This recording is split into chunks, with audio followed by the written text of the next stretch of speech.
Hi, my name is Crystal Conde, and today I'm going to be going over my skills video for oxygen administration to a patient, oxygen therapy. I'm going to start first by closing the door behind me to provide patient privacy, performing hand hygiene, introducing myself to the patient, verifying my patient, and explaining the procedure to my patient.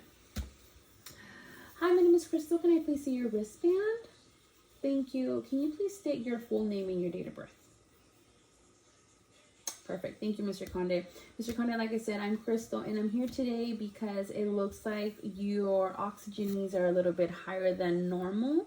And so the doctor placed an order to put you on a nasal cannula. I'm going to bring in the nasal cannula, and I'm going to explain how it's going to be put on. Is that okay with you? Do you have any questions? Perfect. Okay. So, Mr. Conde, I want to show you.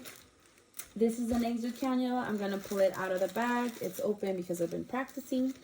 But we basically have one end right here and then this other end over here. So basically, this end is going to go into a flow meter that is connected to a verified oxygen source in the wall. This section right here is the cannula. This is going to go, these two prongs are going to go into your nose, and then the end of the rest of the cannula is going to go behind your ears, and then we're going to put it snugly under your chin. The attachment to the wall is going to provide you oxygen. The oxygen is going to flow through the cannula into the prongs. The prongs are going to go, like I said, they're going to go in your nose, and it's going to help you breathe a little bit better. Is that okay? Okay, so the doctor had placed the order for 3 liters per minute. The range for this cannula, though, ranges from 1 liter up to 6 liters, okay? Are you ready to put it on? Awesome, okay. So like I said, this is gonna go into the flow meter that is connected to a verified oxygen source. I would bring up the liters to 3 liters as the doctor has ordered, and we're gonna put this on, okay? All right, Mr. Conde. You're gonna feel the little prongs in your nose. The cannula is gonna go behind your ears, and then we're gonna bring this up tight, but not too tight. It just has to fit comfortably. Okay. Okay, how does that feel? Are you comfortable? Do you have any questions for me before I step out? Okay, perfect. All right, Mr. Conde, I'm back, and it looks like we still need a little bit more help with your oxygen and your breathing. So the doctor has placed another order for another type of breathing mask. We actually have what we call a non-rebreather mask. I'm going to explain it and show it to you before we apply it, okay? So we're going to go ahead and take it out. It's been open because I've been practicing. Okay, so basically, it has the same idea for the attachment to the wall. So we would disconnect the nasal cannula that is attached to the flow meter that is connected to the verified oxygen source. We would now place that one and place this one instead.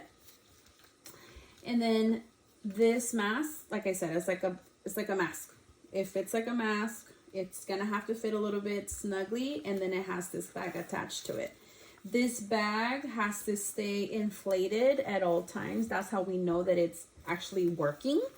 The range for this mask starts at 15 liters per minute, which is the order that the doctor has put in for you. So we'll go ahead and change the flow rate from 3 to 15 with this new mask, okay? Do you have any questions before we put this on? Okay, perfect. So we're gonna go ahead and detach the nasal cannula from the flow meter that's connected to the verified oxygen source in the wall. We will now connect the new tubing from the non-rebreather to the flow meter that is connected to a verified oxygen source in the wall. Okay, we're gonna remove the nasal cannula. Okay, now we're gonna place the non-rebreather mask on you, okay, Mr. Conde?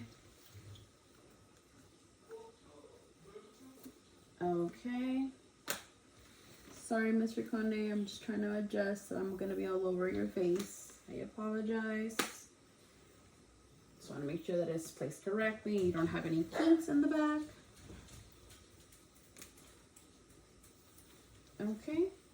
Now that we have it adjusted from the back, we're gonna go ahead and bend the little strip in the nose to make sure that it's fitting correctly. All right, and then we're gonna move down to make sure that it's still fitting correctly for Mr. Conde. Okay, and like I said, Mr. Conde, this bag, let it be. It's gonna stay inflated. Let's not mess with it. That's how we know that it's working, like I said. And doctor's orders were 15 liters. We're gonna go ahead and adjust them to that. Okay. And one of the things that we want to make sure we try to avoid with patients that use the nasal cannula or the non-rebreathers for a longer period of times is skin breakdown. One of the ways that we can try to avoid is by assessing every 2 hours, and also the use of our 2x2 gauzes. So we would put the 2x2 gauze in areas that we think that can kind of cut or like provide redness, or like in specific areas like behind the ears per se. Sometimes like it can dig, or at the strap right here. So we would do this, kind of give it a little bit of padding, kind of. Or we would do this. Okay. Or sometimes we would also put it at the bridge of the nose where the little metal strap is. Okay. Mr. Conde will come back and assess. All right, Mr. Conde, it looks like you are within normal range now. You no longer need any breathing treatment at all. So we're gonna go ahead and remove everything, okay? So I would disconnect it from the flow meter from that is attached to the verified oxygen source in the wall. And I would remove Mr. Conde's mask.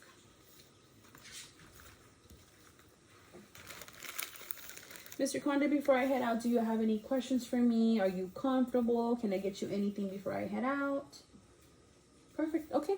So I am done with Mr. Conde. I'm going to go ahead and take the items with me. I would toss them because we no longer need the items anymore, the supplies. I would close the door behind me to provide patient privacy.